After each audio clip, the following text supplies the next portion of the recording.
നമസ്കാരം. ഒരു കഥ പറയാം. കഥയുടെ പേര് പ്രമാണിപ്പട്ടി. ശ്രദ്ധിച്ച് കേൾക്കണം. 2 കൂട്ടുകാർ.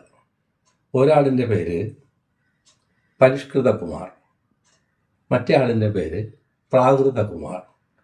ഇവർ 2 പേരും കൂടി ഒരു പ്രമാണിയെ കാണാൻ പോവുകയാണ്. പരിഷ്കൃതകുമാറിൻ്റെ മകളുടെ പഠനത്തിന് കുറച്ച് പണം ആവശ്യമുണ്ട്. ആ പണം പ്രമാണിയിൽ നിന്ന് കടം മേടിക്കാനാണ് പോകുന്നത്. പ്രമാണിയെ പരിഷ്കൃതകുമാർ കണ്ടിട്ടുണ്ട്, പക്ഷേ അയാൾ വീടറിയില്ല. പ്രാകൃതകുമാറിനെ വീടറിയും. 2 പേരും കൂടി നടക്കുകയാണ്. മഴ കുറച്ച് മുമ്പ് വരെ പെയ്തിരുന്നു. ഇപ്പം മഴയില്ല. എങ്കിലും വഴി മുഴുവൻ ചെടി കൊണ്ട് നിറഞ്ഞിരിക്കുകയാണ്. ചെടി എന്ന് പറഞ്ഞാൽ വല്ലാത്ത ദുർഗന്ധമുള്ള ചെടി.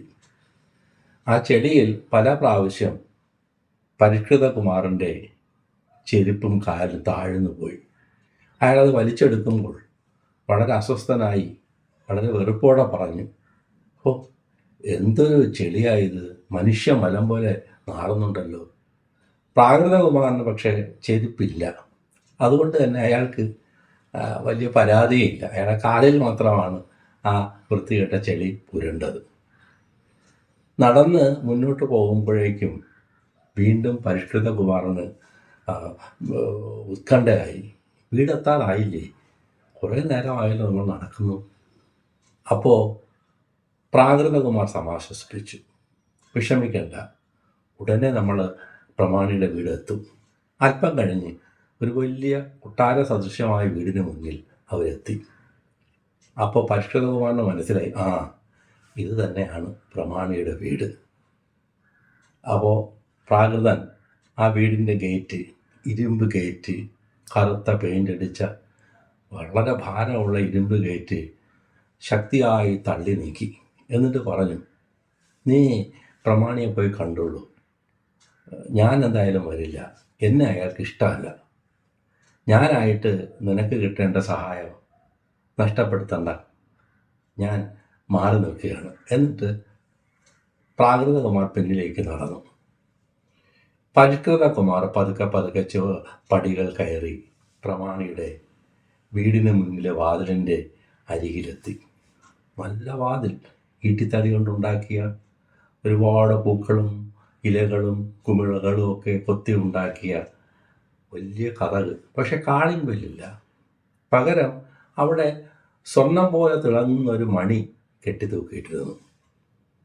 ആ മണിയുടെ സുവർണ ചരടിൽ പിടിച്ച് വലിച്ച് ശബ്ദമുണ്ടാക്കാൻ തുടങ്ങുന്നതിന് മുമ്പ് തന്നെ ഒരു വലിയ പുര കേട്ടു. പരിഷ്കൃതൻ ഞെട്ടിത്തിരിഞ്ഞു നോക്കി. അപ്പോൾ ഒരു പട്ടി നിൽക്കുകയാണ് അവിടെ. അയാൾ ഇതുവരെ അത്തരം ഒരു പട്ടിയെ കണ്ടിട്ടില്ല. മുടിവാലൻ പട്ടി, നാവെല്ലാം പുറത്ത് തള്ളി രൂക്ഷമായിട്ട് അയാൾ നോക്കി നിൽക്കുകയാണ്. ആ സമയത്ത് പാവം പരിഷ്കൃതൻ്റെ വായിൽ നിന്നും കുറേ ശബ്ദങ്ങൾ പുറത്തു വന്നു. അത് പട്ടിയെ ഭീഷണിപ്പെടുത്താനാണോ, സ്വയം രക്ഷപ്പെടുത്താനാണോ, ആരോടെങ്കിലും സഹായം അഭ്യർത്ഥിക്കുന്നതിന് വേണ്ടിയാണോ എന്നറിയില്ല. എന്തൊക്കെയോ ശബ്ദങ്ങൾ അയാൾ ഭയന്ന് പുറപ്പെടുവിച്ചു. പക്ഷേ ആരും തന്നെ അയാളെ സഹായിക്കാൻ എത്തിയില്ല. എന്തായാലും ഉടനെ പട്ടി തന്നെ ആക്രമിക്കും എന്ന പ്രതീക്ഷയിൽ അയാൾ കണ്ണുകൾ അടച്ച് ഭയന്ന് വിറച്ച് നിൽക്കുകയാണ്. അല്പം കഴിഞ്ഞ് കുര നിന്നു. പട്ടി കുരയ്ക്കുന്നില്ല. അയാൾ തിരിഞ്ഞു നോക്കുമ്പോഴേക്കും പട്ടി അവിടെ ഇല്ല. മറിച്ച് പട്ടി നിന്ന സ്ഥലത്ത് പ്രമാണി നിൽക്കുന്നു.